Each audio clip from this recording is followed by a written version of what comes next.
Salut, nous voici pour notre méditation du jour, aujourd'hui basée sur Luc chapitre 12, versets 16 à 21.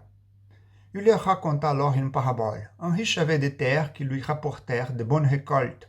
Il réfléchissait et se demandait, « Que vais-je faire? Je n'ai pas de place où amasser toutes mes récoltes. » Puis il ajouta, « Voici ce que je vais faire. Je démolirai mes greniers, j'en construirai de plus grands, j'y amasserai tout mon bleu et mes autres biens.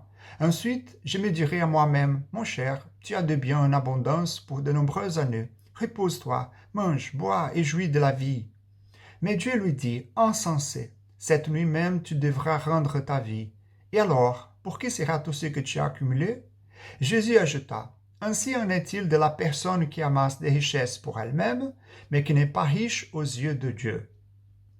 Luc 12 présente Jésus en train d'enseigner aux gens quand, au verset 13 et 14, quelqu'un dans la foule dit à Jésus, « Maître, dis à mon frère de partager avec moi notre héritage. » Jésus lui répondit, « Mon ami, qui m'a établi pour juger vos affaires ou pour partager vos biens? » Le maître essayait d'enseigner des principes importants sur la vie dans le royaume de Dieu, mais cet homme ne s'intéressait évidemment que choses liées au royaume de l'homme. À cette époque-là, on s'attendait à ce que les enseignants ayant un certain niveau d'autorité soient capables de porter un jugement équitable sur des cas de cette nature. Quoi qu'il en soit, la mission de Jésus est liée à la question la plus importante de toutes, le salut de l'humanité. L'homme qui fait la demande ne fait pas attention à l'enseignement de Jésus ou est incapable de comprendre ce qu'il vient d'entendre. Le maître contourne la pétition et profite de l'occasion pour raconter une parabole qui souligne ce qui est la vraie vie. Regardons les caractéristiques de l'homme riche de la parabole. Premièrement, l'homme est ingrat. Sa terre produit en abondance et il semble que cela se produit naturellement par la grâce commune de Dieu. En fait, dans cette phrase, la terre est le sujet et non l'homme. Mais rien ne prouve que l'homme reconnaisse le Créateur qui fournit le nutriment dans le sol, la pluie et le soleil qui permettent à la terre de produire comme elle l'a fait. Deuxièmement, l'homme est égocentrique. Il se réfère à lui-même plus de 10 fois en utilisant les pronoms personnels « mon »,« j'ai ».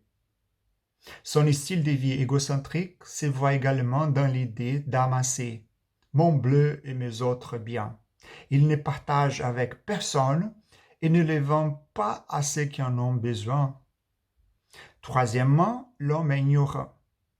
Il pense qu'il gouverne sa vie. Il s'est dit qu'il a amassé suffisamment pour vivre pendant de nombreuses années.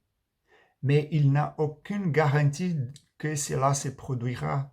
Sa vision du monde reflète son égocentrisme. Il dit « Mon cher, tu as des biens en abondance pour de nombreuses années. Repose-toi, mange, bois et jouis de la vie. » Tout ce qu'il pense, c'est se faire plaisir pendant que d'autres meurent de faim. Finalement, l'homme vit comme un idiot, comme quelqu'un qui ne croit pas en Dieu ou comme quelqu'un qui vit comme si Dieu n'existait pas. Le psaume 14, verset 1 dit « L'insensé dit dans son cœur, il n'y a pas de Dieu. » Il est inconscient de la souveraineté de Dieu. Mais Dieu lui dit « Insensé, cette nuit même tu devras rendre ta vie, et alors pour qui sera tout ce que tu as accumulé? » Ainsi en est-il de la personne qui amasse des richesses pour elle-même, mais qui n'est pas riche aux yeux de Dieu, dit Jésus.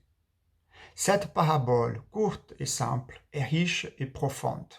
Après la chute, les descendants d'Adam ont acquis une vision du monde égocentrique, liée à la terre et ici et maintenant. Jésus est venu pour sauver ce qui était perdu et pour restaurer une vie centrée sur Dieu, glorifiant Dieu et remplie de joie. L'embrasser doit être notre priorité. Que Dieu vous bénisse.